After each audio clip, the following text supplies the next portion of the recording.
tudo bem? Meu nome é Cristiana Almeida, eu sou uma das idealizadoras do Portal Formare e hoje eu estou aqui para conversar com vocês sobre os modos esquemáticos.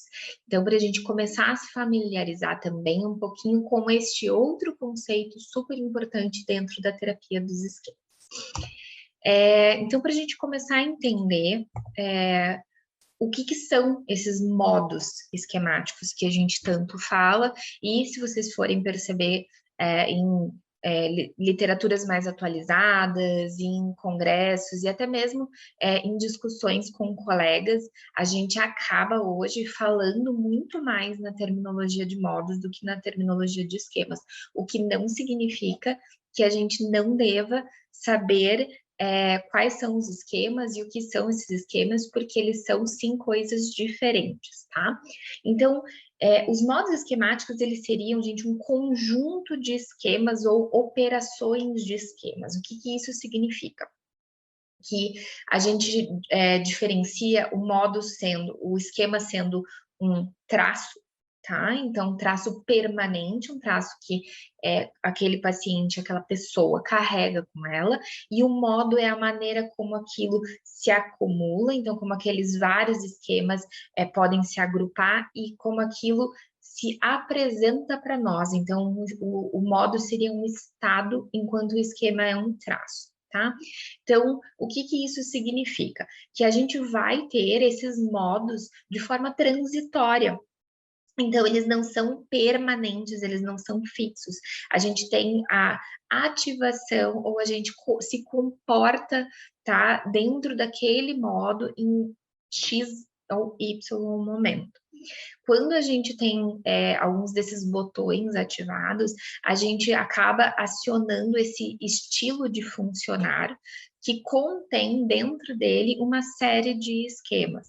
Então, por que essa linguagem nova acabou sendo desenvolvida e por que a gente vai pensar nesse sentido vamos dizer assim, por que complicar mais, tá? Porque assim, a gente já falou lá na introdução e entende que a terapia do esquema foi desenvolvida para pacientes com quadros mais graves, com pacientes com quadros de transtorno de personalidade, e essas pessoas, elas acabam tendo 18 esquemas. Tá? Então, vamos pensar que nós, profissionais da área, somos habilitados, a gente se prepara, a gente estuda bastante sobre isso, e ainda assim, é bem complexo a gente conseguir, né, saber quais são os 18 esquemas, os 3 estilos de enfrentamento de cada um desses 18 esquemas. Para a gente psicoeducar o paciente, por vezes, que tinha esses 18 esquemas, também ficava bastante complicado. Por isso, a terminologia de modos foi criada para facilitar a linguagem para os pacientes, para eles compreenderem melhor o funcionamento deles dentro do modelo da terapia cognitiva, né, e entenderem também quais são os objetivos, facilitar a gente identificar para esse paciente o que a gente está querendo com o tratamento, tá certo? Então, quais são esses modos esquemáticos? E a gente vai falar também quais são os esquemas contidos nesses modos, por exemplo. Então, eles são divididos em 4 categorias, tá? Os modos criança, os modos de enfrentamento, os modos pais internalizados e os modos saudáveis. Os modos criança, eles seriam modos mais infantis, associados com as emoções negativas mais intensas. Então, é um modo que a gente vai encontrar aquele paciente mais conectado com a tristeza, com a raiva, com o medo, com o abandono, aquele paciente conectado bastante com a raiz da sua dor e dos seus esquemas, tá? E alguns esquemas que a gente encontra associados com essa vulnerabilidade da criança são a privação emocional, o abandono, a defectividade, tá? Dentro desses modos, a gente vai trabalhar inicialmente, depois a gente vai ter uma aula falando de uma forma um pouquinho mais avançada sobre as outras categorias, outras subdivisões, vamos dizer assim, desses modos esquemáticos, mas a gente vai começar a entender dentro dessa divisão inicial, tá? Que é a criança vulnerável, então essa criança vulnerável, ela vai vivenciar esses sentimentos de desamparo, de tristeza, a gente vai perceber o paciente, gente, bem conectado com essa sensação mesmo, como se fosse uma criança pedindo colo, como se fosse uma criança dizendo pra gente o quanto tá difícil lidar com aquilo, o quanto tá difícil sentir aquilo, o quanto dói, tá? E esse é um dos nossos principais focos do tratamento, acessar essa vulnerabilidade, acessar essa criança, porque só acessando essa criança é que a gente vai entender o que ela precisava que tivesse acontecido na infância dela e que não aconteceu. E só assim a gente pode reparar isso, reparentalizar essa criança vulnerável. Então é bem aqui que a gente gostaria de chegar e que a gente tenta chegar com os nossos pacientes. Então, os esquemas aqui dentro, a gente vai ter eles em resignação, especialmente, tá? Então, a ativação do abandono, da desconfiança, da privação, da defectividade, do isolamento social, da dependência e incompetência, da vulnerabilidade, do emaranhamento e do negativismo e pessimismo, tá? Aí a gente vai para um outro modo, que a gente fala que é a criança zangada, que ele é um modo mais raivoso, tá? É uma raiva que vem como uma resposta às frustrações e às necessidades não atendidas. Então, pode estar relacionado também a esses mesmos esquemas que a gente vai encontrar na criança vulnerável, o abandono, a desconfiança, a privação, também quando a gente tem a subjugação, tá? Esse modo, gente, ele é como se a gente tivesse aquela criança tentando pedir o que ela não tem. É bem aquela criança que vai gritar e vai dizer: você é feia, eu não gosto de você, eu tô brava com você, tá? Porque ela tá tentando expressar uma insatisfação ou algo que nela não tá bem acomodado, algo que ela tá precisando, mas ela não sabe como. Então ela expressa isso através dessa raiva, através dessa atitude um pouco mais reativa e agressiva, tá? Esse modo, ele é um modo que acaba protegendo um pouquinho a criança vulnerável, e a gente tem que ajudar esse paciente a ventilar bastante essa raiva, deixar essa raiva vir, para que a gente consiga acessar a dor por trás dessa raiva e ajudar esse paciente a entender o que na verdade ele está precisando e não o que ele está pedindo através daquela atitude, tá?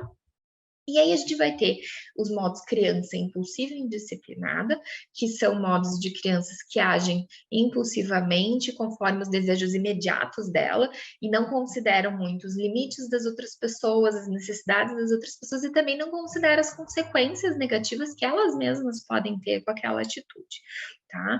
Os esquemas relacionados com essa criança impulsiva e indisciplinada vão ser o arrobo e o autocontrole. Então a gente está falando bastante daquela criança que teve a terceira necessidade não atendida de limites realistas, tá? E vai agir bem como uma criança mesmo, mais mimada, mais birrenta, que quer aquilo daquele jeito, naquela hora e não entende o porquê não.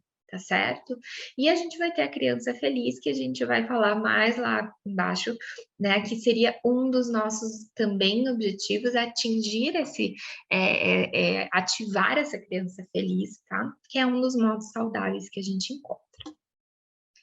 Certo, pessoal? Então, esses modos criança são, na verdade,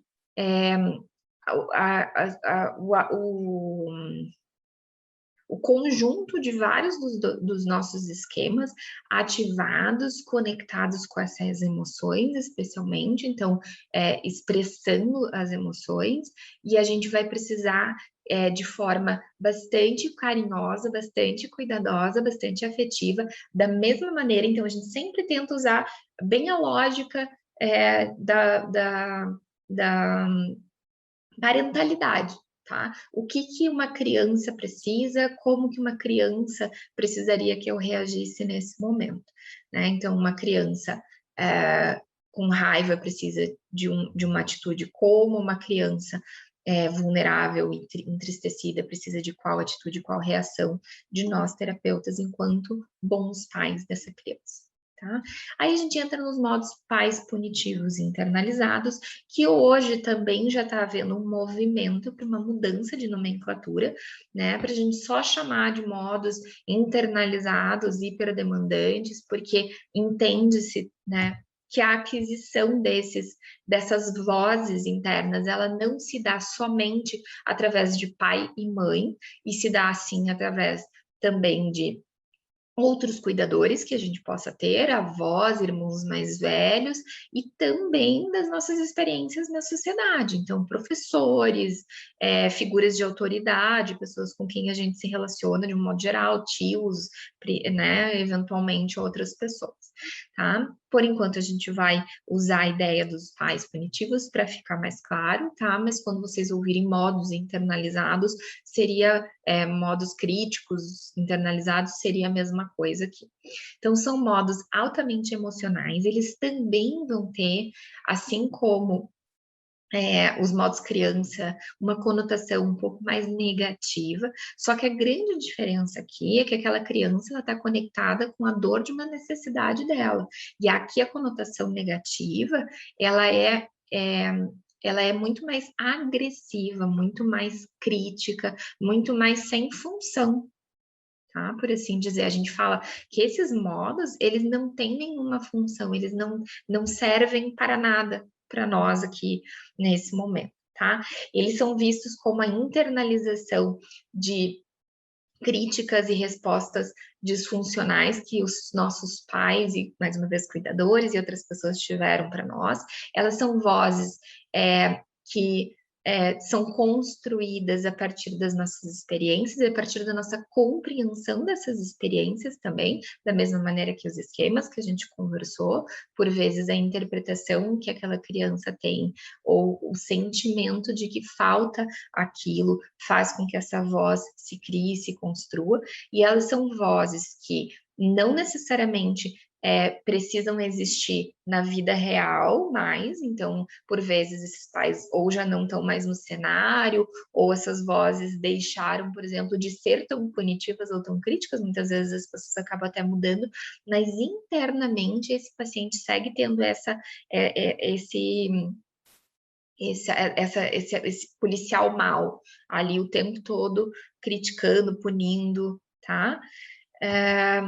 A gente vai ter uma divisão aqui também inicial, que depois também vai ser um pouco ampliada, de ou vozes mais críticas e punitivas, que são vozes mais duras, mais agressivas, que aquela voz que vai dizer quando você comete um erro, seu idiota, tudo que você faz está errado mesmo, pelo amor de Deus, nada vai dar certo, né? Você é um fracassado, você vai morrer sozinho, tá? Então, são vozes muito agressivas, são vozes claramente disfuncionais e são vozes que vêm com os nossos pacientes com muita, muita força. Tá?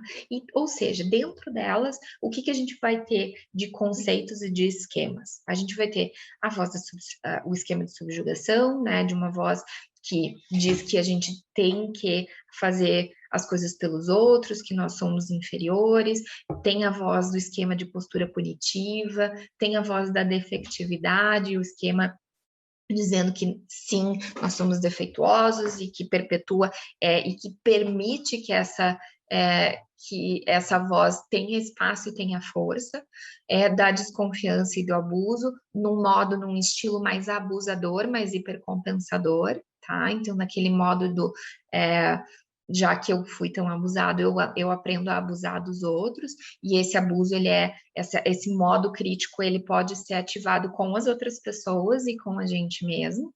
Então, por vezes, a gente vai ter que diferenciar aqui o discurso, quando vem com raiva, se esse discurso está sendo um discurso crítico, por exemplo, deste modo, ou ele é um discurso com raiva lá da criança zangada, tá? E vai ter uma diferença muito clara aqui, porque a voz crítica, ela vem, a crítica pela crítica, ela não tem função, ela não nos agrega em nada, ela é dura, ela é implacável. A criança zangada, geralmente, ela está querendo dizer pra gente que alguma coisa não tá legal ali, que alguma coisa não tá bem, que alguma coisa não funcionou, não agradou a ela, tá?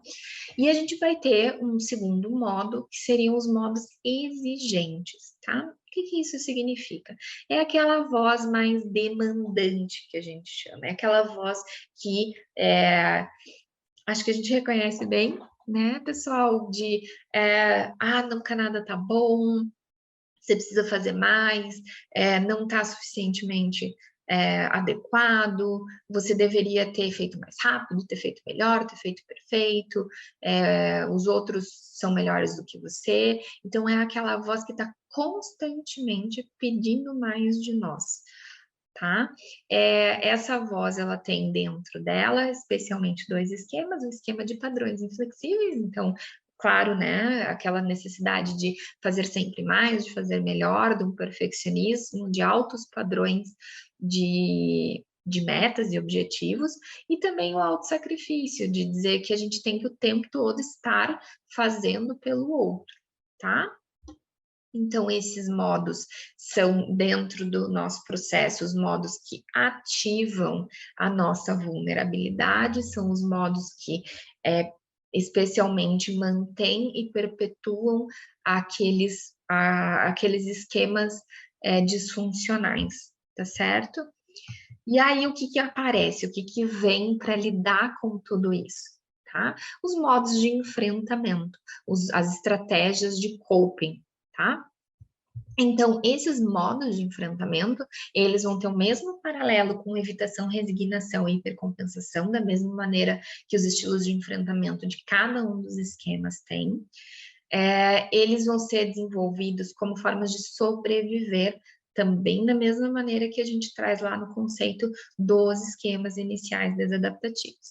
Então, a gente não diz para o paciente, pessoal, que esse modo que ele funciona, essa forma como ele age, ela é errada, tá? Por quê? Porque esse jeito de lidar com a situação, esse jeito de encarar o problema, foi a melhor maneira que aquela criancinha encontrou de dar conta daquilo.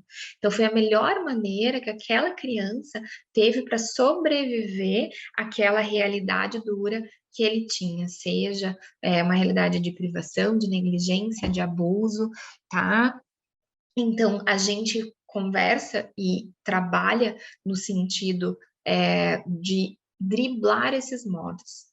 Então, a gente ajuda o paciente a começar a identificar esses modos e de começar a entender quais são, qual é a vantagem de usar aquele modo naquele momento e de entender que talvez ele tenha outras habilidades, de usar outras estratégias que ajudem ele mais, que sejam mais funcionais para ele, que ajudem especialmente, e aí a gente vai fazer o paralelo com o quanto aquela criança que está se sentindo sozinha, está vulnerável, ela não está conseguindo ter o que ela precisa com essa estratégia, com esse estilo de enfrentamento. Quais são esses estilos? Então, a resignação ganha um novo nome, mais um só para a gente, né, ficar confuso, mas tem o capitulador complacente, que seria o sinônimo da resignação e da paralisação, no nível mais evolutivo e primitivo, que é aquele modo de adotar um enfrentamento baseado na obediência, na dependência, de evitar maus tratos. Então, mais uma vez, imagine que a gente tem uma criança que sofre abusos, que sofre maus tratos, e ela acaba tendo como única reação dentro do repertório dela assumir aquilo como verdade e agir de acordo com aquela situação abusiva. Tá? Então, esse modo capitulador, a gente vai ter o paciente com aquela postura mais rebaixada, aquela postura mais compassiva, mas compassiva não, perdão, complacente, né? De tá tudo bem, sim, não, pode ser. E a gente vai ver esses pacientes no consultório com a gente, são pacientes que aceitam muito facilmente tudo que a gente propõe, e isso é um cuidado que a gente tem que ter, porque se eles estão nesse modo, não necessariamente o que a gente está propondo ou aquela aceitação deles é genuína e está ajudando, tá? São pacientes que vão se envolver em relações mais abusivas, são pacientes que vão se negligenciar bastante. Então, a gente vai ter aqui a aceitação da vulnerabilidade, do abuso e do fracasso, tá? Então, um paciente como uma criancinha que precisou ficar ali parada e precisou viver aquela realidade, senão ela não tinha como dar conta, tá? O protetor desligado seria o modo que a gente diz que é evitativo, tá? É o nosso modo de fuga. Então, dentro desse conceito do protetor desligado, são pacientes, mais uma vez, que na sua infância precisaram adotar esse estilo para dar conta daquela realidade. Então, eles adotaram um estilo mais retraído, um estilo mais desconectado. A gente pode perceber em várias situações, várias histórias, crianças, por exemplo, que entram no mundo da fantasia, aquela criança que está fora do ar, que não está ali no ambiente, tá? Porque imaginem um cenário de que a criança mora com pais que brigam todos os dias, que agridem um ao outro, a criança está muito assustada, ela não entende aquele ambiente, ela não entende aquela realidade, ela não sabe como lidar com aquilo, e ela acaba adotando uma estratégia de desconectar, de não estar presente ali para vivenciar aquela situação. Então, da mesma maneira, é a criança que quando se conecta muito com a vulnerabilidade, muito com a dor, acaba indo para esse conceito que no seu extremo pode ser até mesmo uma dissociação. Um paciente que dissocia, ele está num modo, tá? Num estado desconectado, evitativo, protetor desligado. Tá certo? A gente pode ter também um modo mais robótico, um modo mais comportamentalmente evitativo, como a gente já falou dentro até do conceito lá dos esquemas. Que mais? E a gente precisa sempre ter em mente que essa estratégia ela é uma estratégia que visa minimizar o contato com a emoção.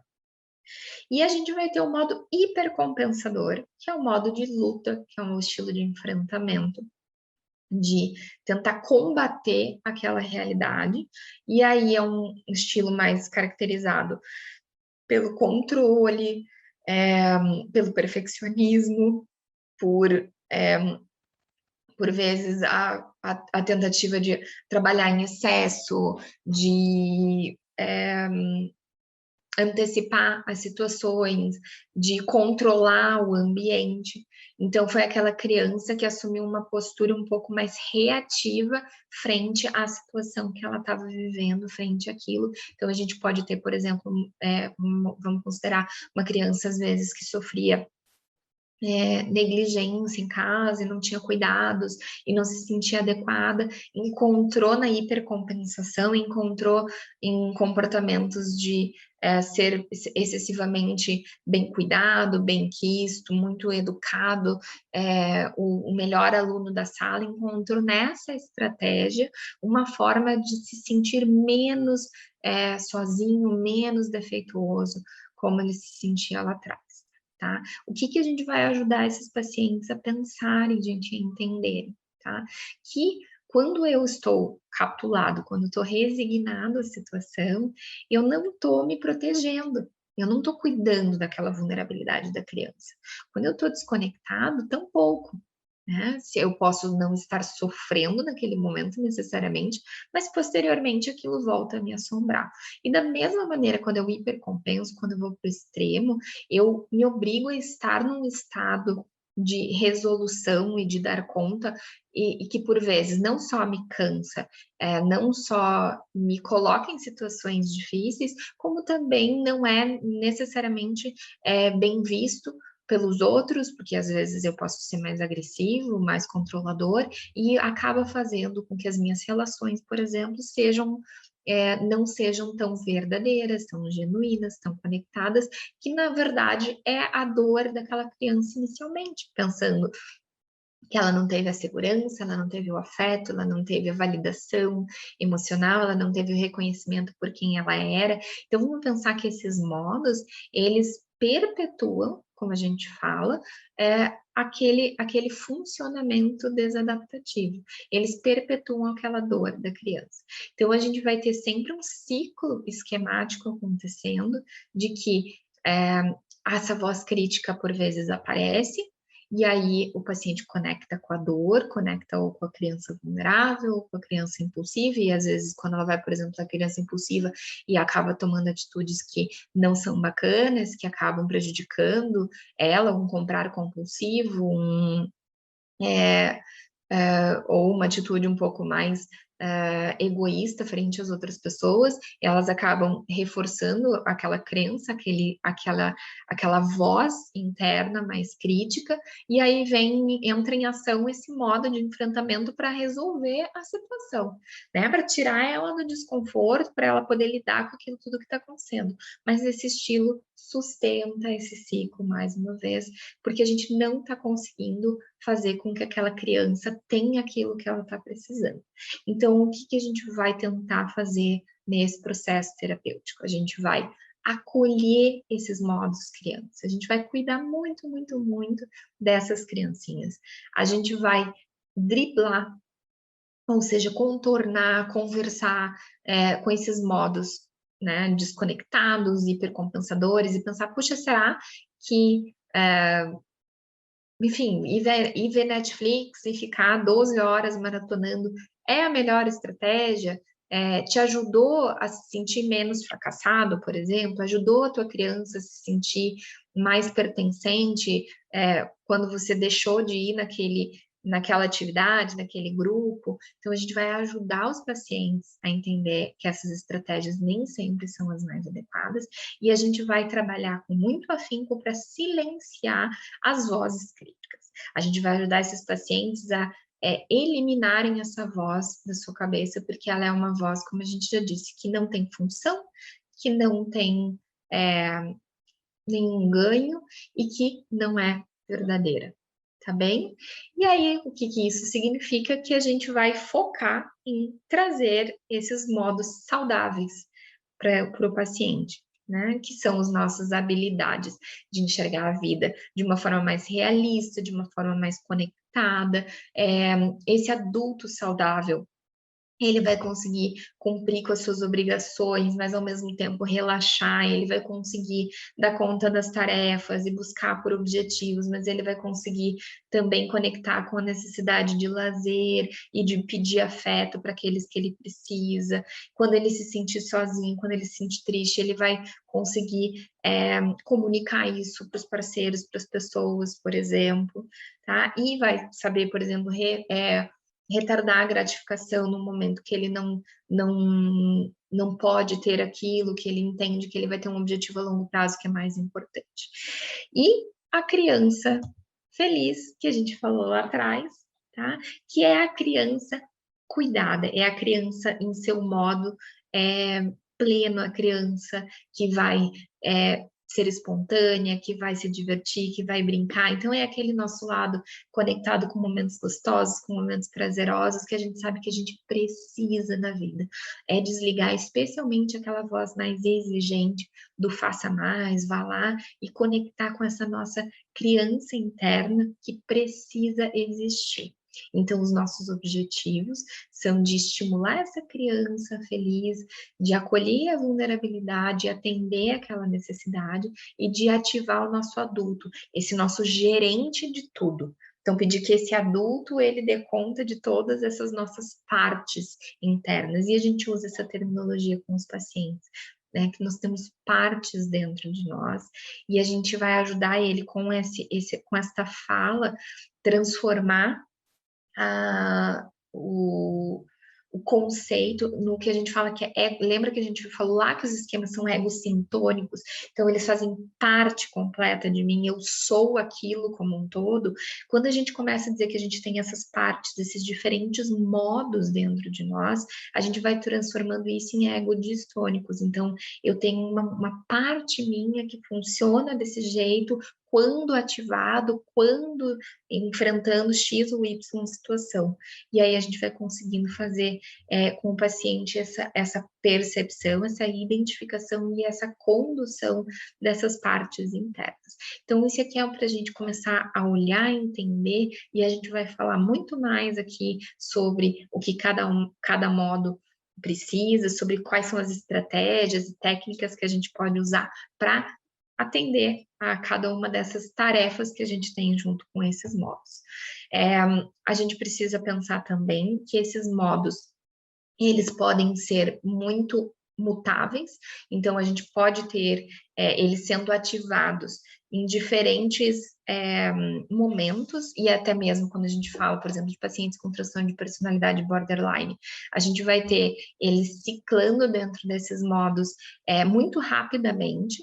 Então, até mesmo numa mesma consulta, a gente consegue ver ele no modo mais desconectado, no modo mais vulnerável ou no modo mais crítico, tá? Mas a gente pode ter esse paciente, essa ciclagem um pouco mais lenta, ou a gente pode ter, por exemplo, como uns pacientes com transtorno de personalidade obsessiva, compulsiva, com modos mais enraigados, com modos que são bastante frequentes. Eles vão ter os modos hipercompensadores, por exemplo, bastante frequentes, os modos evitativos bastante frequentes.